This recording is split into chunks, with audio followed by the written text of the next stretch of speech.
Всем добрый вечер или уже ночь, у кого как. Итак, дорогие друзья, особых декораций не будет, потому что последнее время очень устаю. Очень много дел. Как видите, несколько дней особо не снимаю ничего, потому что много работы нужно завершить, только потом заняться уже, как говорят, сначала дело, потом удовольствие. А встреча со зрителем у меня удовольствие. Я именно потому стараюсь, скажем так, ограничить консультации свои. Не за всех берусь, для того, чтобы у меня оставалось время думать и о вечном, и о своем имени, и о своих книгах, и о том, что я оставлю миру и людям. Потому что мои работы, мои консультации, они, собственно говоря, только для меня. Они оплачиваются для меня. Это приносит мне прибыль, да, ну, если так, мягко говоря, от своей работы, от своего труда. А вот лекции, книги и прочее, они остаются людям.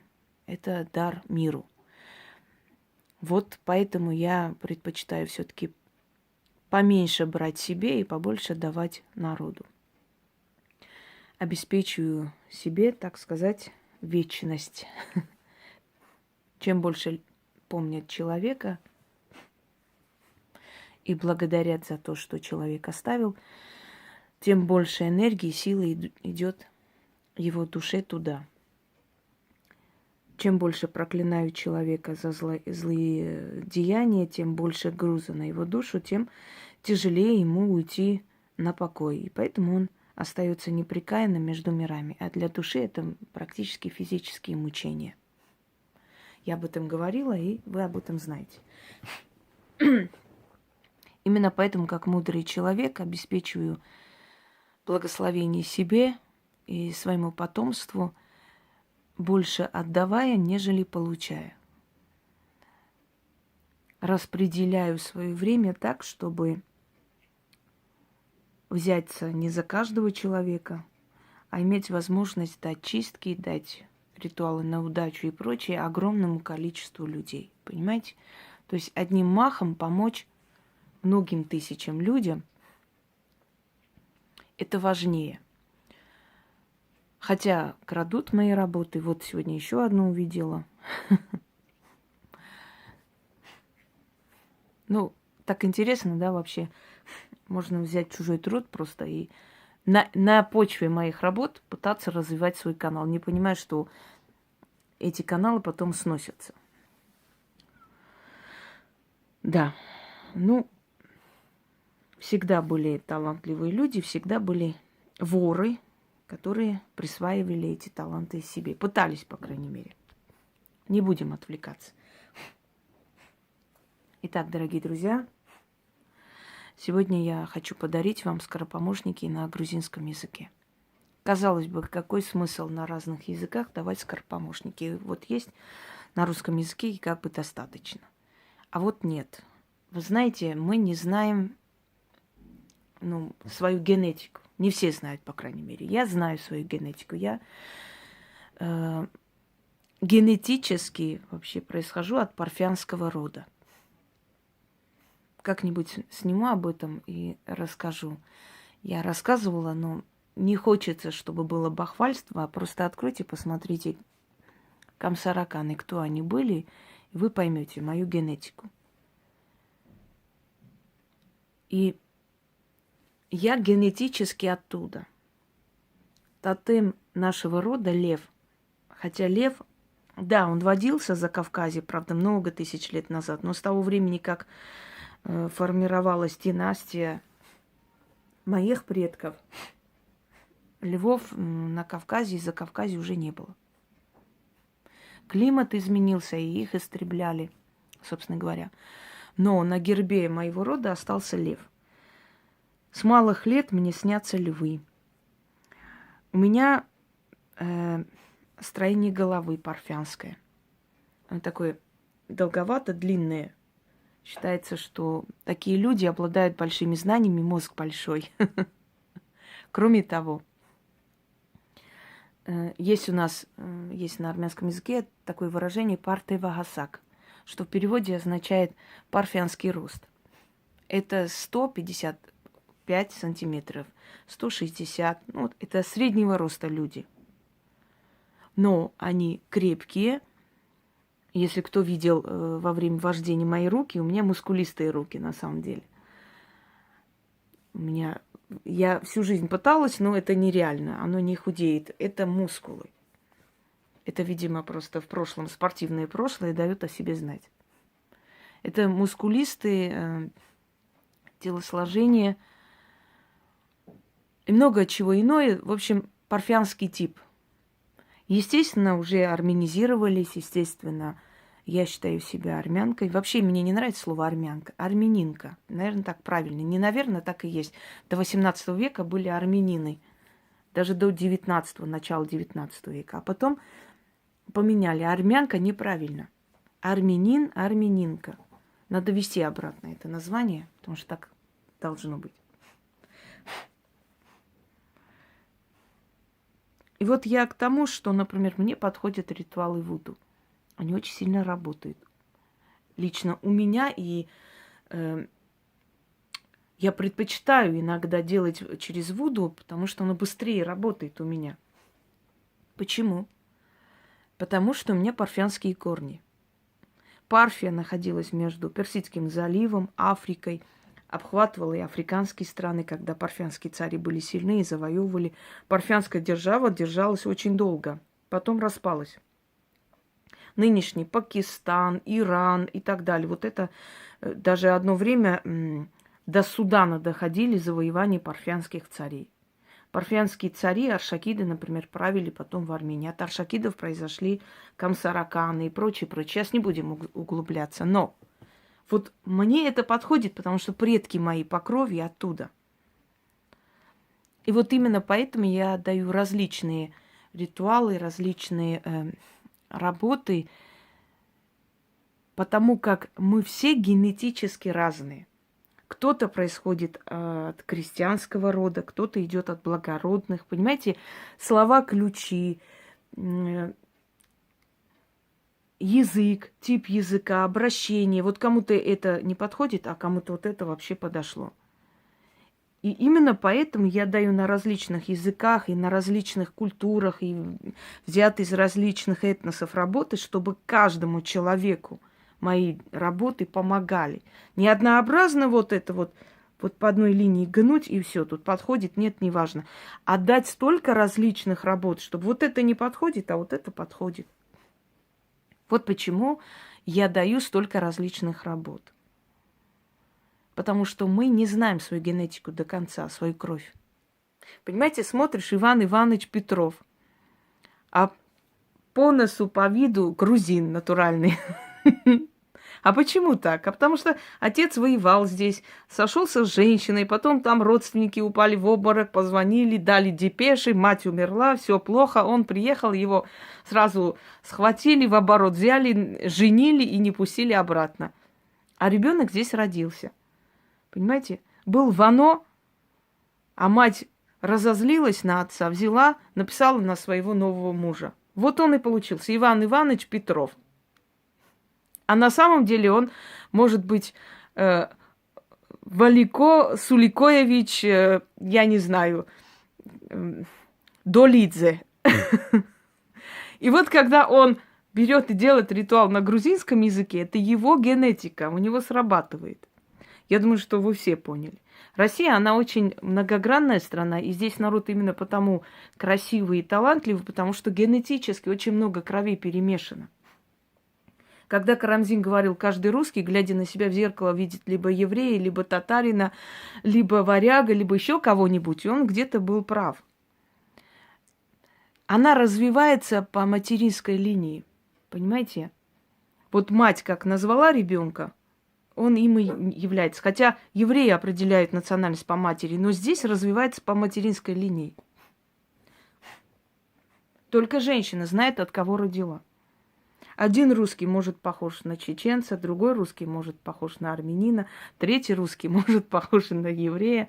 Но они все русские, они продолжают русский генофон и русскую нацию. А как вы хотели? Это огромная страна, огромная территория. Смотрите, печенеги, хазары. Если юг посмотрим России, там вообще не найдешь днем с огнем русского, именно исконно русского. Казаки откуда формировались? Черкесы, чеченцы, кавказский другой этнос, тюрки, русские. Вот казаки, вояки. У них же даже есть как бы в языке тюркские элементы. А тот же самый атаман, что такое? Мой отец, наш отец, отец. Поэтому искать исконно, чтобы вот было вот наше, уже давно нет. Самая чистая нация вообще в мире признана, и то 30% чистоты осталось всего лишь. Знаете, кто осетины? Вот это единственная нация, где 30% осталось генетики своей. Все остальное перемешалось. Когда говорят конец света, дорогие друзья, конец света не воспринимайте буквально, что мир рухнул и все. Конец всех устоев, народы слились воедино. И интернет появился, и начали общаться, международных браков стало много, межрелигиозных браков стало много, когда раньше этого не было. Вот сошлись, слились воедино, закончился старый век. Тот свет, который мы знали, его больше нет. А теперь приступим к ритуалам. Вы знаете прекрасно, что у меня очень нежное отношение к Грузии, потому что я родилась, потому что там мои родственники до сих пор живут. И потому что Грузия – это древняя страна с традициями, с хорошими, достойными людьми, работящими людьми. Невзирая на всякие политические трения, народ есть народ, люди есть люди, везде они одинаково живут. Есть везде хорошие подонки и достойные личности. Поэтому для меня Грузия это мое детство. Это моя малая родина. Там, где я родилась, когда-то некогда было армянское княжество. Но потом, кажется, в XVIII веке оно перешло в сторону Грузии. То есть это Гардманское княжество, которое сейчас называется Гардабани. А было Гардман-Гугарк. И если кто изучал историю Армении, может быть, Саак-Севада, известный князь, который был ослеплен своим зятем Ашотом Железным, вот он был князь вот этой области, Гардмана. Эта область перетерпела очень много страшных событий. В частности, там, где я родилась, этот район назывался Больниси, Больнисский район. Боли, что означает... все, забыла. Дым. Потому что когда Шах Аббас напал на эти места, он все это сжег и население угнал в плен. И вот стоял дым от огня, от костров пожарищей. И вот это место так и называется, Больниси. Рядом есть маленькое селение, так, городского типа, называется Квеши. На скале находится башня, построенная во времен Тамары. Рядом с нами находится город Казретти, что вообще это персидское название, в переводе Аль-Хазрет. Когда-то там восседал принц Мухаммед Аль-Хазрет, и вот это место называется Хазрет благочестивый или уважаемый, то есть благороднейший. В селении, где я родилась, протекает река Машавера.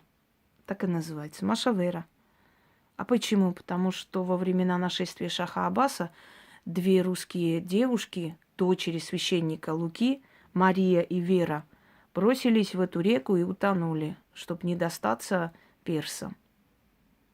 Очень насыщенная история. Там пещеры первобытные, остались останки уже как бы развалины храмов. Армяно-грузинская культура там в основном в этой местности, потому что армяне исконные жители там. Хотя после 15 года греки и армяне вот поселились там. И как раз вот Казрети именно греческий такой город. Потом стали уезжать, к сожалению. Экономические проблемы, и грузины начали уезжать. язык картлийский. И, знаете, вообще грузинская история, если честно, до конца не изучена. Если об армянской истории мы очень много знаем, и прям по периоду можно как бы расставить, грузинская история до конца она не изучена, как ни странно. Один из великих и более известных историков Муравель Леонтий, который написал о кавказских народностях, о 8 братьев, которые как бы основали Грузию. Нет, Кавказ, извиняюсь. Старший был Гайос, кто этнарх армян. Второй брат был Картлос, этнарх грузин, вообще само название Картвели. И так далее. Но до конца грузинская история не изучена. Хотелось бы, чтобы ее получше изучили, потому что там есть очень много нужного и полезного. В основном оно изучено времен Тамары, времен царя Лаша Георгии.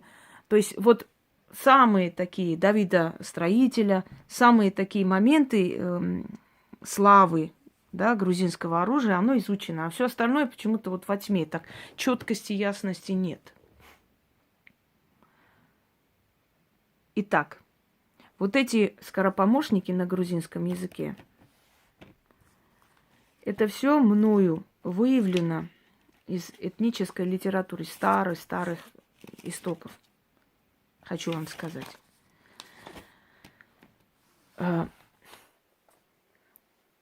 Выражения, которые в основном использовали люди при опасности, при страхе, когда боялись смерти, когда было какое-то дурное предчувствие, когда хотели навязать свою волю и так далее, и так далее. Весьма интересные вещи, и грузинский язык, он очень такой могущественно сильный, хочу вам сказать, потому что на грузинском языке, вот, например, я давала ритуал победы на грузинском языке, волчья матерь, они такие, знаете, достаточно сильные работы.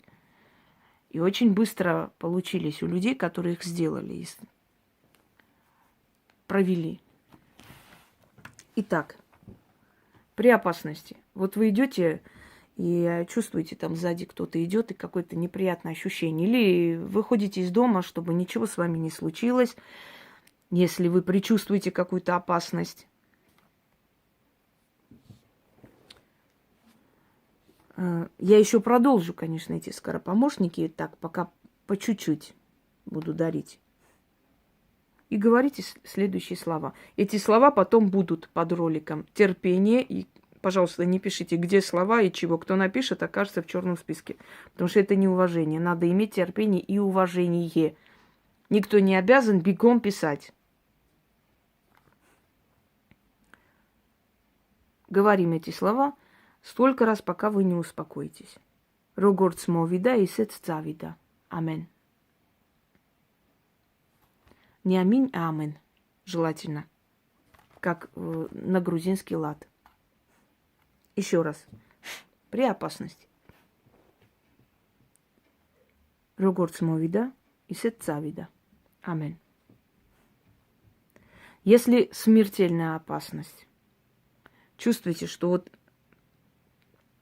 что-то такое случится, или драка происходит, и вы там присутствуете, боитесь, чтобы кто-нибудь кого-нибудь не пырнул ножом. В общем, при смертельной опасности, при очень такой страшной опасности. Шави шавзе, квави квавзе. Ну, не буду читать грузинскими звуками, да, словами, иначе вы не произнесете. Хвави вы не скажете. Шави шавзе, квави квавзе, цуди сакме, поротис тавзе. Эгрейкос. Еще раз. Шави шавзе, квави квавзе, цуди сакме, поротис тавзе. Эгрейкос. Чтобы ребенок уснул, успокоить ребенка или снять страх ребенка, если боится спать в темноте, вообще не хочет, капризничает. Читайте, поглаживая ребенка или просто качая ребенка, прочитайте, через некоторое время он уснет. Ну, читайте столько раз, сколько нужно, чтобы ребенок успокоился. Кстати, эти скоропомощники не ограничены, сколько раз читать. Читать столько раз, сколько надо, чтобы вам стало легче.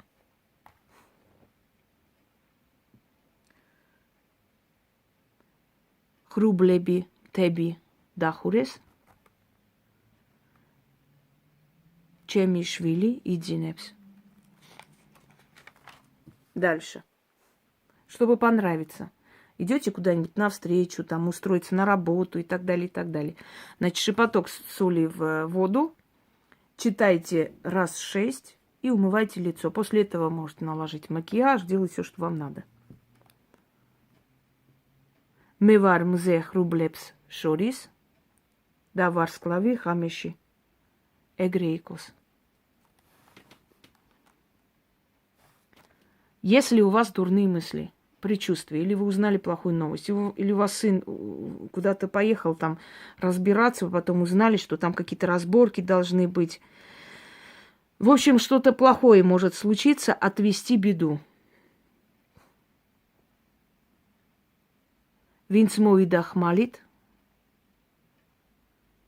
хмализган дается. Чуэн аршеехо. Амен.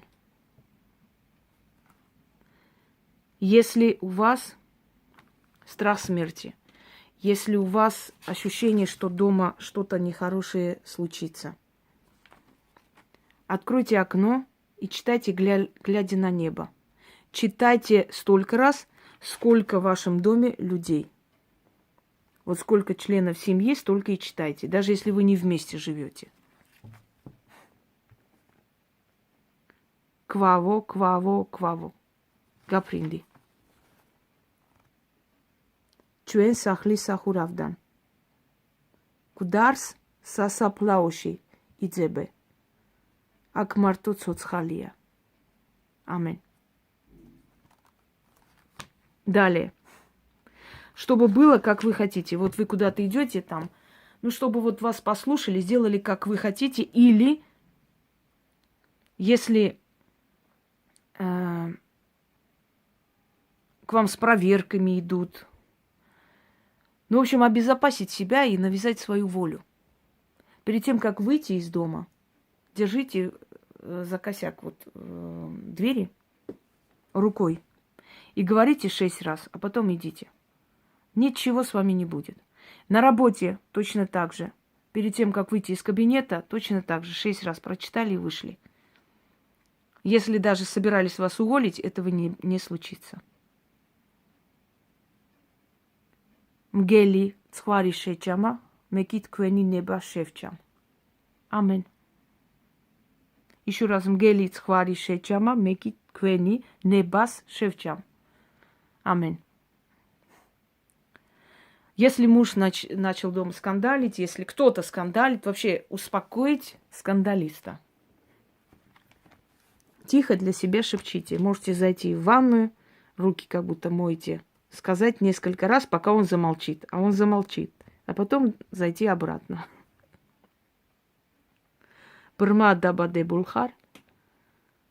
Эхлаки мунджикахти. Амен.